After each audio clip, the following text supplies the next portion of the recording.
Welcome. Welcome to my latest video blog. Today we're going to talk about loneliness in the holiday season. The holiday season is a time to be with our friends, our family, to experience the warmth, the comfort of our friendships, of our loving relationships, whether they're with our family, our children, or a very special partner. But for many, the holiday season is a time of loneliness. It's a time when they feel most alone in the world. To be clear, being alone and loneliness are not the same. Being alone is a description of where you are in any given moment. You can be quite happy and quite content while you're alone. Or being alone could be a very painful and for some lonely experience. Loneliness is not just an emotional feeling or condition when you're not around people. How many times have we been around people and felt disconnected or lonely? For many, loneliness is a feeling that pervades their life, that follows them, whether they're in a big crowd, they're at work, or they're at home, alone. So why do so many people feel lonely during the holiday season? Is it because they lack friends, they lack social opportunities, that they're actually alone? It's my experience that the loneliness is deeply embedded in their personal and psychological experience with themselves. In other words, loneliness is not so much what's happening in the very moment and how you feel in any given time.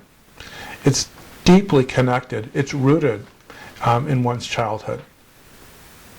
During my own recovery from codependency, I often struggled with loneliness. It was difficult to be at home by myself because the pain that accompanied loneliness was palpable. It almost felt physical. Many people survive their loneliness by trying to either distract themselves or self-medicate. Because when they do think about it, when they do become honest with themselves, they realize that they're not happy in their own skin. They feel ashamed, they have self-doubt, and their self-esteem is usually pretty low. That if we're going to solve this terrible condition of loneliness, we have to look at its cause, its roots. It's just not how we think. It's just not dysfunctional thought processes or distorted thinking. It's about our thoughts about who we are, where we are in our life. Are we happy with who we are? Are we happy where we are in a relationship or at work? To solve this loneliness problem, we have to go back and find out what happened to ourselves. Why and when did we start to feel so discontent, unhappy, and perhaps even angry and ashamed of ourselves? Because loneliness cannot exist if you feel good about yourself, if you love yourself, for all your flaws. To solve the loneliness problem, we have to learn to love ourselves. We have to find out, where did it go wrong for us? What happened to us? Because people that do not struggle with loneliness, they feel good in their own skin. They love themselves. They feel good about themselves despite not being where they want to be or not being with people that they want to be with. If you're going to conquer and get past the gnawing feeling of loneliness, if you want to fight back, you have to discover how to love yourself. You have to discover that you truly are worthy of your own love. I know it's almost cliche, but truly the greatest love is to love oneself. It is inconceivable to love someone in a healthy and enduring way and not love yourself. It's impossible to love others if you are ashamed and angry about who you are. No one can ever take away that feeling of loneliness. No one can ever make your self-esteem better. It's in you, and it can't be taken away by another person. Insanity is doing the same thing over and over again and expecting different results.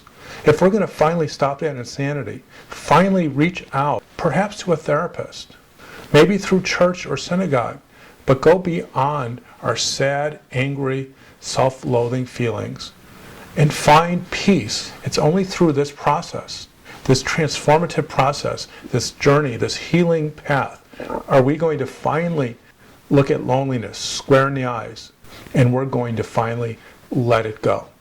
It takes courage. It takes guts. Get out of that darkness. Get out of the sadness. Get out of the pity party of your life and look at yourself in the mirror and say, I don't want to be lonely anymore. There comes a point where the pain needs to lead you to a path of freedom. And the freedom is that path up to heal those wounds, those traumas that taught them that they're just not okay. And one step at a time, I promise you, you're going to fall in love with yourself. I know that sounds corny, but it's true. We start to love ourselves. We start to appreciate ourselves. We start to cut ourselves some slack.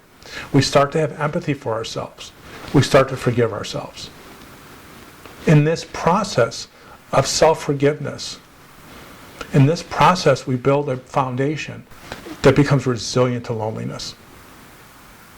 So in this holiday season, I say to you, if you feel lonely, look yourself in the mirror. Look deeply into your eyes.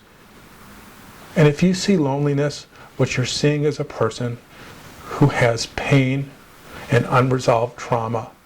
And it's time to take care of it. Because I promise you, absolutely promise you, if you do the work, you can get to the other side. Because I used to be a very lonely person. But now, I can be alone and enjoy the freedom of being alone. And if I do ever find myself feeling lonely, to me that's a sign. That's a sign that I need to look at something inside. A time for me to look at what is the cause and to solve it. So I say with great affection to my video audience, don't let loneliness get you down this season. Fight back. Fall in love with yourself. And being alone just might not be that bad. So happy holidays and the healthiest and happiest New Year to all of you. Take care.